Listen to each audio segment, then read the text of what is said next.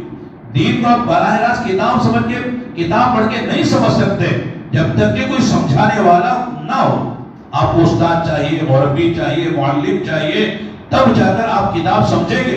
آپ کے حساب میں تو عربی جانتا ہوں، کتاب دیکھ کے سمجھ لوں گا، لہذا مجھے کسی استاد کی ضرورت نہیں ہے، تو بڑے خسارے میں ہو گئے ہیں، صحیح نہیں سمجھ سکے گا آدمی۔ بعض باتیں وہ ہیں جس کو صحابہ اگرچہ کہ وہ عربی دان تھے، عربی ان کی مادری زبان تھی، عربی میں وہ پہلے پڑھے تھے، لیکن بعض قرآن کی باتیں صحابہ کو بھی سمجھ میں نہیں آئی جب تک نبی نے اس کی وضاحت نہیں کی، اس کی تشریح نہیں کی۔ اس لیے آپ نہیں سمجھے کہ صاحب مجھے عربی زبان آتی ہے، میں نحو جانتا ہوں، شعر جانتا ہوں، لہذا مجھے استاد کی ضرورت نہیں ہے، لہذا میں خود براہ راست قرآن سمجھ لوں گا، حدیث سمجھ لوں گا، تو یہ آدمی کی غلط فہمی ہے۔ لہذا کہتے ہیں قرآن سمجھنا ہے، حدیث سمجھنا ہے تو کسی استاد کو بناؤ استاد، تب جا کے تم کو قرآن حدیث صحیح معنوں میں سمجھ میں آتا ہے۔ اس لیے کہتے ہیں قرآن سمجھنا ہر ایک کا حق ہے، لیکن سمجھانا عالم کا حق ہے۔ لوگ کہتے ہیں نا قرآن ہم بھی سمجھا لیں گے، سمجھنے کے آپ کا حق ہے، لیکن سمجھانے کا جو حق ہے ان لوگوں کو ہے جنہوں نے قرآن کے سمجھنے میں زندگیاں لگائی ہیں، 10-15 سال قرآن کے سمجھنے میں لگائی ہیں۔ جیسے کہتے ہیں دوا کھانے کا ہر ایک کو حق ہے، لیکن دوا دینے کا ڈاکٹر صاحب کو ہے۔ دوا ڈاکٹر صاحب نے کہ آپ کھائے، آپ کو منع نہیں ہے، لیکن دینے کا جو حق ہے وہ ڈاکٹر صاحب کو ہے جنہوں نے MBBS کیا ہے، 25 سال پڑھا ہے، وہ آپ کو دوا دیں گے تو وہ دوا سے آپ کو فائدہ ہوگا۔ تو اسی طرح قرآن حدیث سمجھنے کا سب کو حق ہے، سمجھیے، لیکن کس سے سمجھیں گے، کون سمجھائے گا؟ وہ علماء کا حق ہے جنہوں نے ماشاءاللہ، قرآن بھی کہتا ہے فَاسْأَلُوا أَهْلَ الذِّكْرِ اے اہل العلم، علم والوں سے پوچھو۔ اگر تم ناواقف ہو تو مگر کہ علم والوں سے پوچھنا پڑتا ہے۔ وَمَن يُؤْمِن بِاللَّهِ وَيَعْمَلْ صَالِحًا، آگے فرمایا نتیجہ بتاتے ہیں۔ یہ تو بتایا کہ جو ایمان و عمل کی قوت رکھتے ہیں، لانا چاہتے ہیں، ان کو اللہ تعالیٰ نبیوں کے ذریعے سے کتاب کو واسطہ بنا کر اللہ تعالیٰ ظلمتوں سے نور کی طرف لاتے ہیں، کفر کی ظلمت سے ایمان کے نور کی طرف، جہالت کی ظلمتوں سے علم کے نور کی طرف لاتے ہیں۔ اب ایمان لانے والوں کا نتیجہ کیا ہے، ان کو کیا ملے گا، ان کو اجر و ثواب کیا ملے گا، تو اس کی ساتھ میں بیان کیا ہے وَمَن يُؤْمِن بِاللَّهِ وَيَعْمَلْ صَالِحًا، کہ جو اللہ پر ایمان لائے جیسے لانا چاہیے اور عمل صالحہ کیا جیسے کرنا چاہیے۔ ہر قوم اللہ پر ایمان لانے کا دعویٰ کرتی ہے، لیکن وہ ایمان معتبر نہیں ہے۔ وہ ایمان ہے جو اللہ کے رسول بتائیں کہ اللہ کی ذات میں، اللہ کی صفات میں، اللہ کی عبادت میں کسی غیر اللہ کو شریک نہ کرے، اللہ ہی کی عبادت کرے۔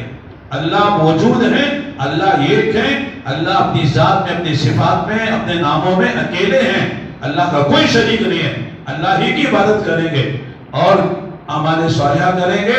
یعنی نبی جو بتاتا ہے اللہ کو راضی کرنے کا طریقہ، عبادت کا، اخلاق کا، عقائد کا، معاملات کا، معاشرت کا، وہ سب میں نبی کی پیروی کرتے ہیں، یہ عمل صالحہ ہے، تو ان کو کیا ملے گا؟ يُدْخِلُهُ جَنَّاتٍ تَجْرِي مِن تَحْتِهَا الْأَنْهَارُ خَالِدِينَ فِيهَا أَبَدًا، اللہ تعالیٰ ان کو ایسے باغات میں داخل کریں گے جس کے محلوں کے نیچے سے نہریں جاری ہوں گی۔ یہ قرآن کا خاص اسلوب ہے، نہر کا تذکرہ بہت کرتا ہے قرآن، باغوں کا تذکرہ کرتا ہے، اس لیے کہ آدمی کو باغوں سے، پانی سے جو مزہ آتا ہے کسی اور میں مزہ نہیں آتا ہے، کہ صاحب ایک چمن ایک لگا ہوا ہے اور جو مختلف انواع و اقسام کے ماشاءاللہ پودے پھول لگے ہوئے ہیں، وہاں نہر جاری، پانی جاری ہے، وہاں بیٹھ کر بھی کتنا مزہ آتا ہے۔ یہ تو دنیا کی بات ہے، تو اللہ سمجھانے کے لیے کہتے ہیں ایسے باغات میں داخل کریں گے جس کے محل کے نیچے سے نہریں جاری ہوں گی۔ تجری من تحتہ الانہار، نہر بھی نہیں انہار ہے، نہر کی جمع انہار ہے۔ کیا نہریں ہوں گی؟ دودھ کی نہر ہوگی، پانی کی نہر تو ہے ہی، شراب کی نہر ہوگی، شہد کی نہر ہوگی۔ یہاں اصلی شہد جو 1 کلو ملنا مشکل ہے، اصلی دودھ کا ملنا مشکل ہے، وہاں نہر ہوگی، خالص دودھ کی نہر ہوگی، خالص شہد کی نہر ہوگی۔ اور شراب، یہ شراب دنیا کی نہیں جس کے پینے کے بعد آدمی کی دماغ خراب ہو جاتا ہے، بلکہ وہاں دماغ اور تیز ہو جاتا ہے اور ذہین ہو جاتا ہے اور آدمی ماشاءاللہ چوکنا ہو جاتا ہے، چست و چالاک ہو جاتا ہے، وہ جنت کی شراب ہے۔ اور یہ شراب اسے ملے گی کہ دنیا کی شراب کو ہاتھ نہیں لگائے گا، دنیا کی شراب کے قریب بھی نہیں جائے گا، اسے جنت کی شراب اللہ تعالیٰ عطا فرمائیں گے۔ تو انہار ہے، نہر نہیں انہار ہے، اور فرمایا کہ یہ وہ نہریں ہیں، یہ وہ باغات جنتیں ہیں جن میں یہ جنتی خالدین فیہا ابدا، خالدین کہتے تو کافی تھا، لیکن ابدن کہیں گے تاکید اور کر دی، ہمیشہ رہیں گے۔ اب وہاں سے نکلنے کی 3 شکلیں ہیں، ایک فرشتے ہی اللہ کے حکم سے نکال دیں، جاؤ بہت رہے اب نکلو باہر جاؤ، فرشتوں نے نکال دیا، یہ بھی نہیں ہوگا۔ اور دوسری بات ہے کہ صاحب خود رہتے رہتے تھک گئے، بہت دیکھ لیا گیا جنت کو، نہروں کو کھا پی لیا، اب جی اٹھتا گیا، جی بھر گیا، چلو یہاں سے کیا ہو جائیں گے، ہوتا ہے نا دنیا میں، اب جتنی اچھی جگہ چلے جائیں لیکن وہاں سے جی بھر جاتا ہے۔ میں مثال دیتا ہوں، ہم پیرس 3 مرتبہ گئے، پیرس جو ہے فرانس کا جو کیپٹل ہے، دنیا کا مشہور وہ ہے کہ ملک اور وہ بہترین شہر سمجھا جاتا ہے اپنی صفائی میں، ستھرائی میں، نظم و نسق میں۔ اب جی نہیں چاہتا جانے کو، بہت دیکھ لیا، کیا دیکھنا وہاں پر، دبئی گئے کئی مرتبہ، اب جی نہیں چاہتا، کیا ہے دبئی کے نام سے گن آتی ہے، کیا دیکھنا وہاں جا کے۔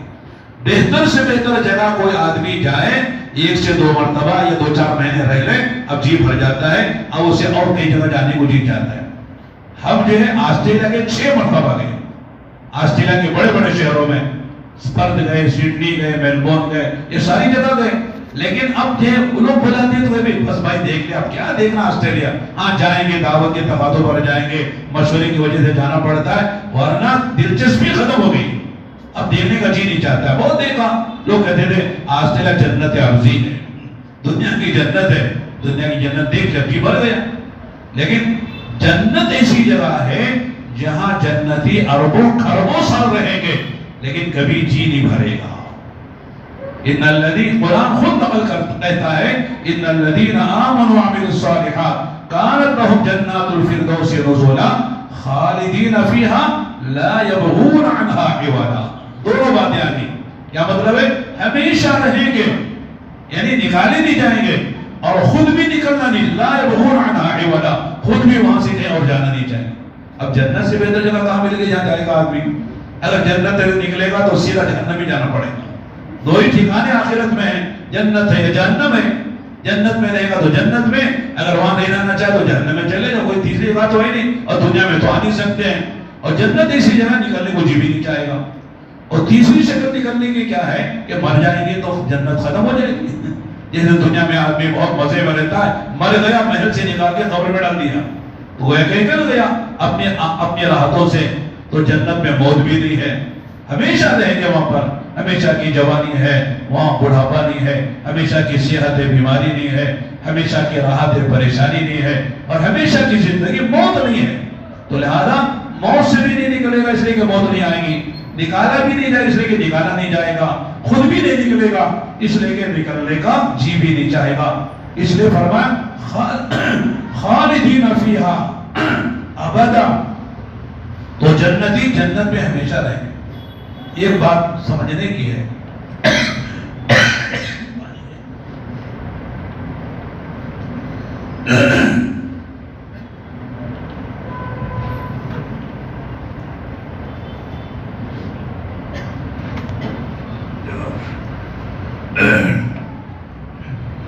ہم میں اور صحابہ میں فرق یہ ہے کہ صحابہ جب جنت کو سنتے تھے ہر قربانی کے لیے تیار ہوتے تھے، اور ہمارا حال ہے کہ سنو جتنا بھی جنت، لیکن وہاں پہلے دنیا کو جنت بنانے دو، یہ دنیا جنت بنے گی تو بعد میں مرنے کے بعد کی جنت کو سوچیں گے۔ دنیا جنت نہیں بنے گی، اس لیے کہ جوانی ہمیشہ نہیں رہے گی، صحت ہمیشہ نہیں رہے گی، راحت ہمیشہ نہیں رہے گی، زندگی ہمیشہ نہیں رہے، جنت کیسے بنے گی؟ یہ تو آدمی کی خواہشات دنیا میں پوری ہو نہیں سکتی ہیں، اس لیے کہ دنیا حالات کا گھر ہے، ادھر سردی ہے، گرمی ہے، بارش ہے، بدلتا ہے، موسم بدلتا ہے، بچپن ہے، جوانی ہے، بڑھاپا ہے، صحت ہے، بیماری ہے، حالات جیسے دنیا میں بدلتے رہتے، جنت میں حالات نہیں بدلیں گے۔ ایک حال جو راحتوں کا ملے گا، جوانی کا ملے گا، صحت کا ملے گا، زندگی کا ملے گا، وہ حال ہمیشہ باقی رہے گا۔ اس لیے دنیا کو جو جنت بنانے کا خواب دیکھتے ہیں وہ خواب کبھی شرمندہ تعبیر نہیں ہوگا، کبھی خواب برا نہیں ہوگا، اور ظاہر ہے کہ جو چیز پوری نہیں ہوگی اسے بنانے کے چکر میں لگا تو مصیبت میں مبتلا ہو جائے گا. جو چیز ہونی نہیں ہے اسے ہونے کی کوشش کر رہا ہے تو ظاہر ہے کہ وہ ہوگی نہیں تو مصیبت میں مبتلا ہو جائے گا. اس لیے کہا کہ اپنے ایمان و اعمال سے جنت بنانے کی فکر کرو، اس لیے کہ اصل جنت ہے. اسی کو اللہ نے آگے فرمایا قد احسن اللہ لہ رزقا، ان لوگوں کے لیے اللہ نے بہترین روزی کا نظام کیا ہے. جنت میں جو ملے گا وہ ہمیشہ کے لیے ملے گا. جنت میں جو ملے گا بہت زیادہ ملے گا. جنت میں جو ملے گا اعلیٰ قسم کا ملے گا. ہمارے مولانا عمر صاحب پالن پوری رحمۃ اللہ علیہ جو بڑے گزرے ہیں، وہ کہتے تھے کہ دنیا کی ہر نعمت میں 3 نقص ہے، عیب ہے. وہ کیا ہے؟ ایک تو بہت تھوڑی ہے دنیا کی ہر چیز، دوسری ادنا ہے، معمولی ہے، اور چوتھی وہ فانی ہے، ختم ہونے والی ہے. اور جنت کی نعمتوں میں 3 خوبیاں ہیں. وہ کیا ہے؟ بہت زیادہ ہے اور اعلیٰ کوالٹی کے ہیں اور ہمیشہ کے لیے ختم نہیں ہونے والی ہے. تو لہذا آدمی کی عقل مندی کی بات یہ ہے کہ آدمی دنیا کے چکر میں پھنس کر اپنی آخرت کو خراب نہ کر لے. جنت کو آدمی جو ہے جنت میں جانے سے رکاوٹ نہ ہو جائے. وقد احسن اللہ لہ رزقا. اب آگے اللہ تعالیٰ نے واجب الاطاعت ہونے کو بیان کیا ہے کہ دیکھو اللہ واجب الاطاعت کیوں ہے، یعنی اللہ کی اطاعت کرنا واجب کیوں ہے. اللہ الذی خلق 7 سماوات ومن الارض مثلہن. اللہ کون ہے جانتے ہو؟ اللہ وہ ہے جنہوں نے 7 آسمانوں کو بنایا ہے اور زمینوں کو بھی اس طرح بنایا ہے. ومن الارض مثلہن. اب یہاں مثلہن میں علماء نے کلام کیا ہے 7 آسمانوں کا ہونا یہ تو سب کے نبی بالاتفاق طے ہے. آسمان 7 ہیں اور یہ آسمان جو نظر آ رہا ہے اس کے اوپر دوسرے آسمان کے درمیان میں خلا ہے. جتنا یہاں سے آسمان کا فاصلہ ہے اتنا پہلے آسمان سے دوسرے آسمان کا فاصلہ ہے. اور دوسرے آسمان پر بھی فرشتے ہیں. پھر تیسرے کے درمیان دوسرے کے درمیان اتنا فاصلہ ہے، اس میں بھی فرشتے ہیں. اس طرح ہر آسمان کے درمیان میں فاصلہ ہے اور ہر آسمان پر فرشتے ہیں. اللہ کے احکام چلاتے رہتے ہیں، اس میں کسی کا اختلاف نہیں ہے. لیکن زمینیں بھی ساتھ ہیں، اس بارے میں اختلاف ہے. بعض مثلہن کے معنی بعض حضرات کہتے ہیں کہ یہ مثلیت جو ہے یہ خلقت میں ہے. جس طرح اللہ نے آسمانوں کو پیدا کیا اپنی قدرت سے، اس طرح اللہ نے زمین کو بھی اپنی قدرت سے پیدا کیا ہے. تو اس کا مطلب ہے کہ زمین تو ایک ہی ہے، لیکن جیسے آسمانوں کو اللہ نے قدرت سے پیدا کیا ہے اس اللہ نے زمین کو بھی پیدا کیا ہے. لیکن اکثر لوگ یہ کہتے ہیں اس سے مراد مثلہن سے مراد جس طرح 7 آسمانوں کو اللہ نے پیدا کیا ہے اس طرح 7 زمینوں کو بھی اللہ نے پیدا کیا. زمینیں بھی 7 ہیں. اب اس میں کہ ہر زمین دوسرے زمین کے یعنی ملی ہوئی ہے، تہ بتے ہے، یا کہ 2 زمینوں کے درمیان میں کوئی فاصلہ ہے جیسے 2 آسمانوں کے درمیان فاصلہ ہے، اس میں بھی اختلاف ہے. کچھ لوگ کہتے ہیں کہ 2 یعنی زمین تہ بتے ہے، بیچ میں فاصلہ نہیں ہے. اور بعض کہتے ہیں دونوں کے درمیان فاصلہ ہے، جیسے آسمانوں کے درمیان میں فاصلہ ہے. اور جیسے آسمانوں کے درمیان میں فاصلہ اور اس میں فرشتے رہتے ہیں اور بھی اللہ کی کوئی مخلوق ہوتی ہوگی، اس طرح 2 زمینوں کے درمیان میں فاصلہ بھی ہے، فضا بھی ہے، ہوا بھی ہے، اور وہاں جو اکثریت بھی ہے اور وہاں مخلوق بھی رہتی ہے. اللہ ہی جانے کون مخلوق رہتی ہے. لہذا بہتر یہی ہے کہ ہم مانیں کہ 7 زمینیں ہیں اور وہ تہبتیں ہیں، یہ دونوں میں فاصلہ ہے، کوئی مخلوق رہتی نہیں رہتی ہے. اس لیے کہ حدیث میں یہ بھی آتا ہے کہ اگر من ظلم قید شبر من الارض توفق له 7 ارض، کہ جو آدمی کسی آدمی کی 1 بارش زمین ظلمن لے لیتا ہے، جیسے لوگ دبا لیتے ہیں، زمینیں دبا لیتے ہیں، 1 بارش بھی اگر کوئی کسی کی زمین دباتا ہے تو آقا نے فرمایا کہ قیامت میں 7 زمینوں کا توق بنا کے اس کے گلے میں ڈالا جائے گا. تو اس سے معلوم ہے کہ 7 زمینیں ہیں. اب وہ کیسی ہیں، اس کی کیا ترتیب ہے، وہ اللہ ہی جانے. اس بحث میں پڑھنے کی ہم کو ضرورت نہیں ہے، اس لیے کہ اس کا تعلق نہ ایمان سے ہے نہ عمل سے ہے. لہذا ہم عوام کے لیے کافی ہے کہ صاحب اللہ نے زمینیں پیدا کی ہیں، 7 زمینیں ہیں، وہ تہبتیں ہیں، یہ دونوں کے درمیان میں فاصلہ ہے. ہر زمین پر کوئی مخلوق رہتی ہے نہیں رہتی ہے وہ اللہ ہی جانتا ہے. اس لیے اس میں اتنا ہی کافی ہے. وَمِنَ الْأَرْضِ مِثْلَهُ. آگے فرمائے تنزل الامر بینہن، یعنی آسمان و زمینوں کے درمیان میں اللہ کا امر آتا رہتا ہے، اللہ اپنے احکام کو بھیجتے رہتے ہیں۔ اب یہاں ایک بات ہے، احکام اللہ تعالیٰ کے دو طرح کے ہیں، ایک کو کہتے ہیں تشریعی احکام اور ایک کو کہتے ہیں تکوینی احکام۔ تشریعی احکام جو آتے ہیں وہ مکلف مخلوق کے لیے آتے ہیں، مکلف صرف دو ہیں، ایک انسان اور جنات ہیں، باقی کوئی مخلوق مکلف نہیں ہے کہ یہ کرو یہ نہ کرو، یہ حلال یہ حرام، کس کے لیے ہے؟ انسانوں کے لیے ہے یا جنات کے لیے ہے؟ باقی بیل بھینس کے لیے نہیں ہے، یہ حرام ہے یہ حلال ہے، یہ کھانا جائز ہے کھانا جائز نہیں ہے، اس کے لیے کوئی نبی بھی نہیں آیا، کوئی رسول بھی نہیں آیا، کوئی اللہ نے کتاب بھی نہیں اتاری۔ تو جو مخلوقات مکلف ہیں جن کا آخرت میں حساب ہوگا اور ان کے حساب لے کر جزا سزا دی جائے گی یا جہنم یا جنت میں ڈالا جائے گا، وہ صرف دو مخلوق ہیں، وہ کون ہیں؟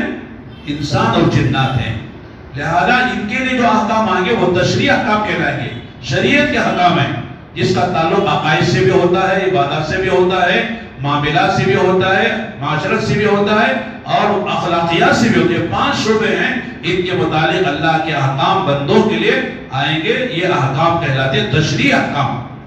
اور جو تکوینی احکام ہیں، یہ تکوینی احکام کیا ہیں کہ صاحب بارش ہوگی، زمین سے غلہ نکلے گا اور دن آئے گا رات آئے گی، صبح ہوگی شام ہوگی، کوئی زندہ ہوگا کوئی مرے گا، کوئی جو ہے نقصان اٹھائے گا کوئی فائدہ اٹھائے گا، کوئی بیمار ہوگا کوئی صحت مند ہوگا، یہ ساری چیزیں یہ تکوینی احکام کہلاتے ہیں کہ بارش کب ہوگی، کتنی ہوگی، زمین سے غلہ کتنا نکلے گا، ہوا کہاں چلے گی، کیسے چلے گی، یہ سارا جو نظام ہے تکوینی یہ بھی اللہ ہی چلاتے ہیں۔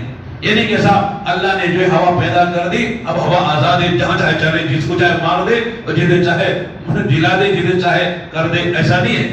آگ اللہ نے پیدا کر دی، اب آگ جلاتی ہی رہے گی، جسے چاہے جلا کے ختم کر، ایسا نہیں ہے۔ آگ کو اللہ نے پیدا کیا ہے، آگ پر اللہ ہی کا آرڈر چلتا ہے، ہواؤں پر اللہ کا آرڈر چلتا ہے، زمینوں پر اللہ کا آرڈر چلتا ہے کہ کہاں زلزلہ آتا ہے، کہاں طوفان آتا ہے، یہ اللہ کے امر سے آتا ہے۔ جیسے ابھی آج کل آپ سن رہے ہیں مراکش میں کتنا خطرناک زلزلہ ہے، ہزاروں آدمی جو ہے وہ جاں بحق ہو گئے، شہید ہو گئے۔ تو لہذا زمینوں پر، آسمانوں پر، زمین و آسمان کے درمیان میں فضاؤں پر، ہواؤں پر، آگ پر، پانی پر، سمندروں پر، سب پر اللہ تعالیٰ کا حکم چلتا ہے۔ الا لہ الخلق والامر، اللہ ہی کی مخلوق ہے اور اللہ ہی کے قبضے میں ہے، اللہ کے قبضے سے باہر نہیں ہے، یہ مطلب ہے۔ يتنزل الامر بینہن، اب یہ آگے کیوں فرما رہے؟ لِتَعْلَمُوا أَنَّ اللَّهَ عَلَى كُلِّ شَيْءٍ قَدِيرٌ، تاکہ ایمان والو تم کو یقین ہو جائے اللہ ہر چیز پر قادر ہے۔ آسمان، زمین، چاند، سورج، ستارے، سیارے، شجر، حجر، نباتات، جمادات، حیوانات، انسان، جنات، فرشتے، یہ سب اللہ کے قبض قدرت میں ہیں۔ اس کو تم سمجھو ان اللہ علی کل شیء قدیر، یعنی کوئی چیز اللہ کی قدرت سے باہر نہیں۔ جیسے بعض لوگ قدرت سے باہر ہوئے تو حکومت کے قبضے سے باہر ہو جاتے ہیں اور حکومت کو گرا دیتے ہیں بغاوت کر کے، ایسا نہیں ہے، کوئی چیز بھی اللہ کے قدرت سے باہر نہیں ہے۔ وَأَنَّ اللَّهَ قَدْ أَحَاطَ بِكُلِّ شَيْءٍ عِلْمًا، اور اللہ تعالیٰ نے ہر چیز کا احاطہ کیا ہوا اپنے علم سے، یعنی اللہ کے قدرت سے بھی کوئی چیز باہر نہیں ہے اور اللہ کے علم سے بھی کوئی چیز باہر نہیں ہے۔ جب علم، اللہ کے علم میں ہر چیز ہے اور ہر چیز اللہ کی قدرت کے ماتحت ہے، اب کوئی کیا کر سکتا ہے اللہ کو چھوڑ کر؟ اللہ کے خلاف کیا کر سکتا ہے؟ لہذا قدرت میں بھی اللہ تعالیٰ ہر چیز پر قدرت رکھتے ہیں اور ہر چیز اللہ کے علم ہے۔ گویا کہ یہ دو صفتیں اللہ کی ہیں جس میں ساری صفتیں داخل ہو جاتی ہیں۔ دو صفتوں کو بیان کر کے وہ کہ بتایا کہ ساری چیزیں اللہ کے علم میں آ جاتی ہیں، اللہ کی قدرت میں آ جاتی ہیں۔ اگر کوئی چیز اللہ کی قدرت سے نکلی ہوئی نہیں ہے اور اللہ کے علم سے کوئی چیز باہر نہیں ہے، تو جب ایسا خالق و مالک ہے، آسمان و زمین کا پیدا کرنے والا اور دونوں کے درمیان میں تشریع اور تکوینی یعنی احکام نازل کرنے والا، ایسی قدرت اور علم رکھنے والا، اس کی بات نہیں مانو تو کس کی بات مانو گے؟ اس کی اطاعت نہیں کرو کس کی اطاعت کرو گے؟ تو یہ جو آیت ہے اللہ کے واجب الاطاعت ہونے کے لیے اللہ تعالیٰ نے اپنی صفات کا اور اپنی قدرت کا، اپنے علم کا تذکرہ کیا ہے، اس لیے کہ جتنا بندہ اللہ کو جانتا ہے اتنا اللہ کی ماننا آسان ہے۔ اللہ کو لوگ نہیں جانتے تو اللہ کی نہیں مانتے، جو جانتا وہ مانتا ہے۔ مجھے لوگ جانتے میں استاد ہوں تو میرے شاگرد میری بات مانیں گے، اور جو مجھے استاد نہیں مانتا، مولوی نہیں جانتا ہے تو میری بات کیوں مانے گا وہ؟ کہ مولوی ہے کہ جاہل پتہ نہیں کون ہے، وہ میری بات کیوں مانے گا؟ تو جانتا ہے وہ مانتا ہے، تو جو اللہ کو جانے گا وہ اللہ کی بات مانے گا۔ چنانچہ الحمدللہ سورہ طلاق بڑی مشکل سے ختم ہو گئی، انشاءاللہ اللہ نے چاہا تو آئندہ در سورہ تحریم کا ہوگا۔ یہ بھی بڑی عظیم الشان سورت ہے، اس میں بھی بڑے فوائد ہیں، بڑے دروس ہیں، بڑے اسباب ہیں اور بڑی ہمارے لیے نصیحتیں ہیں۔ انشاءاللہ اللہ نے چاہا تو جب ہم حاضری ہوں گے انشاءاللہ اس وقت اس کا درس ہوگا۔ اللہ سے دعا کریں اللہ تعالیٰ ان آیتوں کے روشنی میں جو ہمارے لیے سبق ہے، درس ہے، اس پر سمجھدار عمل کرنے کی خدا توفیق عطا فرمائے۔ وآخر دعوانا الحمد لله رب العالمين، الصلاة والسلام على حبيبه محمد وعلى آله وصحبه أجمعين۔ ربنا آتنا في الدنيا حسنة وفي الآخرة حسنة وقنا عذاب النار۔ اللهم آنس وحشتي في قبري، اللهم ارحمني بالقرآن العظيم واجعله لي إماما ونورا وهدى ورحمة۔ اللهم ذكرني منه ما نسيت وعلمني منه ما جهلت وارزقني تلاوته آناء الليل وآناء النهار واجعله لي حجة يا رب العالمين۔ ربنا تقبل منا إنك أنت السميع العليم وتب علينا إنك أنت التواب الرحيم، وصل اللهم على محمد وعلى آله وصحبه أجمعين، الحمد لله رب العالمين۔